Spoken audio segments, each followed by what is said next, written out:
இதுநாள் வரை எல்லை தாண்டி மீன்பிடித்ததாக இலங்கை கடற்படையால் கைது நடவடிக்கை, படகுகளை பறிமுதல் செய்தல் போன்ற நடவடிக்கைகளை எதிர்கொண்ட தமிழக மீனவர்கள் தற்போது மொட்டையடித்தல், கழிவறைகளை சுத்தம் செய்தல் போன்ற துன்புறுத்தல்களுக்கு ஆளாகியுள்ளனர். எல்லை தாண்டி மீன்பிடித்ததாக கூறி கைதான ராமேஸ்வரம் மீனவர்கள் 5 பேர் ஊர் திரும்பிய நிலையிலும் அவர்களை கண்டு உறவினர்கள் கதறி அழுதனர்.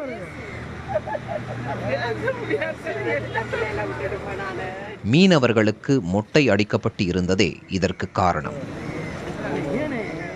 அபராத தொகை செலுத்தவில்லை என கூறி இலங்கை சிறைத்துறை போலீசார் தமிழக மீனவர்களுக்கு மொட்டை அடித்தும் சிங்கள கைதிகள் பயன்படுத்திய கழிவறையை சுத்தம் செய்ய வைத்தும் துன்புறுத்தி உள்ளனர்.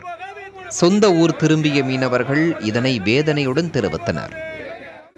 நீதிமன்றத்தால் விடுதலை செஞ்சு இப்படிப்பட்ட சூழ்நிலை அவமானப்படுத்தி மொட்டை அடித்து எங்களை கேவலப்படுத்தி ஜெயிலில் வவுனியா சிறையில் என்ன கேவலப்படுத்துமோ வாய்க்காலையும் சாக்கடையும் அல்ல சொல்லி ஜெயிலில் இருக்கிற எல்லாத்தையும் சுத்தப்படுத்தி எங்களை அவ்வளோ கேவலப்படுத்துனாங்க. நாங்கள் வயிற்று பிழப்புக்காக தான் மீன் பிடிக்க சென்றோம். ஆனால் இருக்கிற இன்னும் மீனவர்களுக்கு ரொம்ப கஷ்டப்பட்டு இருக்காங்க. நாங்கள் கேட்குறோம், இன்னும் இந்த மத்திய அரசு மாநில அரசு சேர்ந்து இருக்கிற இந்த மீனவர்களை விடுதலை செஞ்சு இந்த படகுகளையும் விடுதலை செஞ்சு இந்த ஊருக்கு கொண்டு வர தாழ்மையுடன் கேட்டுக்கொள்கிறேன். மகனுக்கு மொட்டை அடிக்கப்பட்டதை எண்ணி கண்ணீருடன் பேட்டியளித்த மீனவரின் தாயார், இலங்கை சிறையில் உள்ள தனது மற்றொரு மகனை விடுவிக்க நடவடிக்கை எடுக்க வேண்டும் என்றார். மொட்டை அடிச்சு அனுப்பியிருக்காங்க. நான் ஃபர்ஸ்ட்ல 2 மொட்டையும் கொடுத்துட்டு நான் கஷ்டப்பட்டு இருக்கேன். நான் சின்ன வயசுல என் கணவரை இழந்து என் பிள்ளைய உழைச்சு தேடின சம்பாத்தியம். முதல்ல நான் 2 போட்டையும் கொடுத்துட்டேன். இன்னொரு மகன் 6 மாசம் சிறை தண்டையில் வச்சிருக்க, அவனுக்கு மொட்டை அடிச்சுதான்.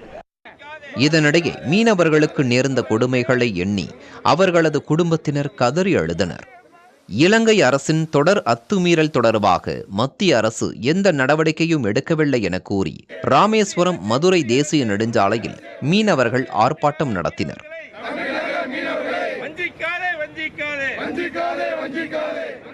மத்திய அரசு இனியும் காலம் தாழ்த்தாமல் நடவடிக்கை எடுக்க வேண்டும் என மீனவர் சங்க தலைவர் எமரிட் வலியுறுத்தியுள்ளார்.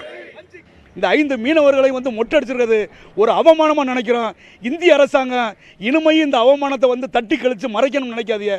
உடனடியாக இலங்கை அரசாங்கத்தோட பேசணும். இலங்கை அரசாங்கத்துக்கு கண்டனம் தெரிவிக்கணும். பல்வேறுகட்ட போராட்டமாக மாறுறதுக்கு நிறைய வாய்ப்பு இருக்குது.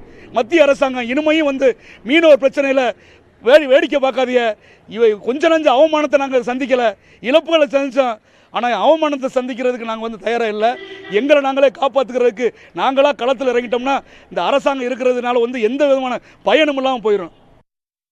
இது தொடர்பாக மீன்வளத்துறை அமைச்சர் அனிதா ராதாகிருஷ்ணனிடம் கேட்டபோது, இலங்கை சிறையில் தமிழக மீனவர்களுக்கு நேர்ந்த கொடுமை குறித்து முதலமைச்சரின் கவனத்திற்கு கொண்டு செல்லப்படும் என தெரிவித்தார்.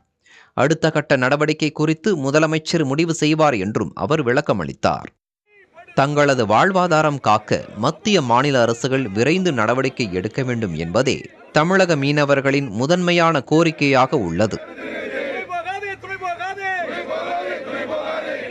புதிய தலைமுறைக்காக ஒளிப்பதிவாளர் வினோத்குமாருடன் செய்தியாளர் ஆனந்தன்.